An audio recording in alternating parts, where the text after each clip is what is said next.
Bismillah, alhamdulillah, ва салату вассаламу аля расулилlah. Тәҗвидул мусаввар кітабын оқударға жалғастырамыз. Біз алдында шәдид сипатына келіп тоқтағанбыз. Енді осы шәдид әріптері екі түрлі болып бөлінеді, яғни хәмс әріптерінен де екі әріп бар, сонымен қатар жәһр әріптерінің ішінен де 6 әріп бар. Жалпылай осылай екеуін қосқанда 8 әріп болады, яғни өйткені бұл хәмс әріптер мен жәһр әріптер бір-біріне қарама-қайшы негізі. Алдыңғы сипаттар ғой. Бұл сипаттар демнің шығу шықпау жағын қарастырады, яғни ауаның шығу шықпау жағын. Әріп дыбыстаған кезде ауаның шығу шықпау жағын. Енді бірақ бұлар екеулері қосылып шәдид әріптері болады екен, кейбір әріптері, барлығы емес. Жәһрдің кейбір әріптері, хәмстің кейбір әріптері қосылып шәдид бола алады. Қалай?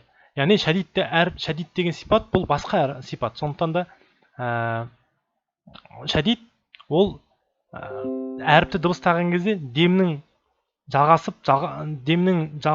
дыбыстың жалғасуы немесе жалғаспау жағын қарастырады. Шәдидтен дыбыс жалғаспайды. Дыбыс үзіледі шәдид әріп дыбыстаған кезде. Сондықтан қалай айтсақ болады? Осы екі сипатта екеуі де шәдид болады. Осы екі сипаттың, яғни хәмс пен жәһрдің кейбір әріптері шәдид болады. Мысалы қараңыз, кәф пен тәні алып қарайық. Қазір келейік, Құдай қаласа. Кәф пен тәға тоқталамыз, Құдай қаласа. Яғни шәдид жәһр болып бөлінеді. Енді сосын шәдид жәһр, шәдид хәмс деп бөлінеді. Бірінші шәдид жәһрге тоқталайық. Түсініктірек болар иншалла. Шәдид жәһр әріпте дыбыстың тұншығып барып шығуы. Көрдіңіз бе? Бірінші дыбыс тұншығады, ол кезде шәдид болады. Сосын барып дыбыстың ары қарай жалғасуынан не болады?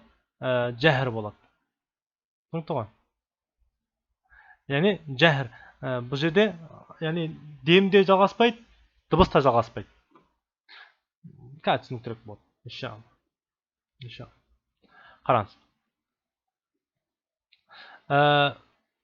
Джим әріпін дыбыстаған кезде, қараңыз, басында шығып атқан кезде міне бұл шәдид болып атқан кез. Түсінікті ғой, шәдид. Мынау дыбыс шыққан кездегісі. Бұл кезде ол жәһр болады. Жәһр.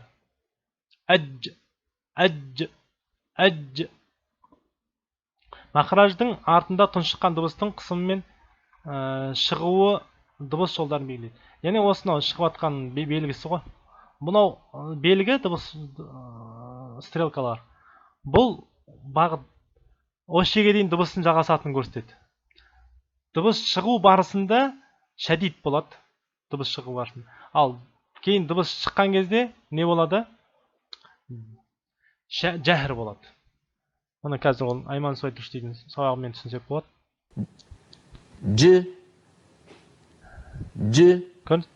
هل لاحظتم هكذا الحرف الشديد المجهور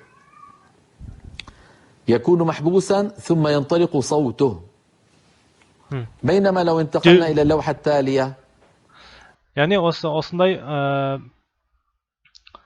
шәдид және жәһр болады. Бұл жерде дыбыс та үзіледі, жәһр болып.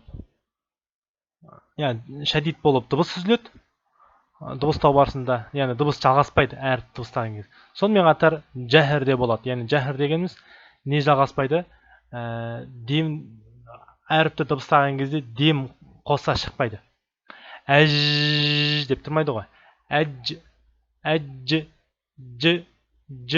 көрдіңіз бе? Ж. Түсініктірек болып деп ойлаймын. Енді бұл шәдид жәһр болған кезде.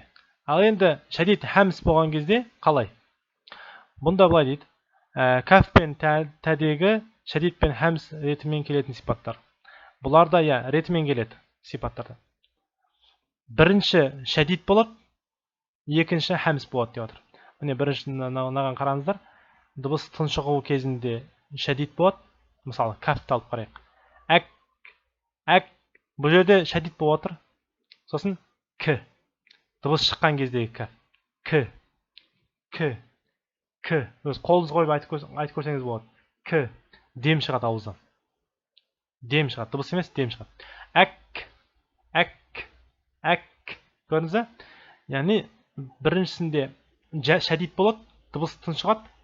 Екіншісінде дыбыс жалғаспайды. Ал екіншісінде дем жалғасқанда ол кезде хәмс болады. Міне сондықтан да екеуі де, яғни тә мен кәфті шәдид әріптері болып есептеледі. Өйткені ол жерден тек қана дем жалғасады, бірақ дыбыс жалғаспайды. Дыбыс жалғаспаған себепті ол шәдид болып тұр. Шәдид хәмс әріпін дыбыстаған кезде махражда дыбыстан тұншыққаннан кейін демнің шығуы дейді. Яғни шәдид хәмс әріптері кәф бар, сосын тә бар. Екеуін дыбыстаған кезде, мысалы тәнді алып көрейік. Әт. Тіні дыбыстаған кезде тімен тоқтайсыз. Тімен шәдид болады, яғни дыбыс жалғаспайды. Сосын ары қарай деп дем жалғасқандықтан ол хәмс болып жатыр. Көрдіңіз, соны айтып жатыр. Дыбыстаған кезде махраждың тұншығып барып, яғни тұншыққан кезде шәдид болады. Шәдид болған, яғни тұншыққан себебі шәдид болып дыбыс жалғаспай қалады. Кейін бар демнің шығуымен ол хәмс болады. Соны айтып жатыр. Бұл тә мен бә әріпіне қатысты. Міне осылай екі әріп шәдид хәмс болып есептеледі екен. Міне Айман Суайт Рушди ұстазымыздың осы жаңағы айтқан шәдид хәмс әріптерін дыбыстауды көрейік. Яғни бастапқы уақытта шәдид болып, кейін хәмс болып ұласады. هكذا أك أك أك أك أك. هل لاحظتم بارك الله فيكم؟ إذن الكاف فيها أمران عندما تكون ساكنة: اصطدام. Міне айтып жатқандай, әк бастапқы уақытта яғни тілдің арғы жақ шеті жұмсақ таңдай мен ет таңдайдың ортасына тиген кезде тию арқылы жәһр болады, яғни дыбыс жалғаспай қалады. Махраж толық жабылды ғой, дыбыс жалғаспай қалады, бірақ кейін тілдің арғы жақ шеті сол сүйек таңдай мен дыбыс жаңағы ет таңдайдың арасынан ажыраған кезде не істейді? Дем жалғасады тек қана. Жаңа әппақ түтін бейнесінде шықты ғой, сол дем ғана жалғасады. Сонда алғашқы кезінде тә мен кәфтің әріпінің алғашқы дыбысталу кезінде шәдид болады да, ал соңғы кезінде хәмс болады екен.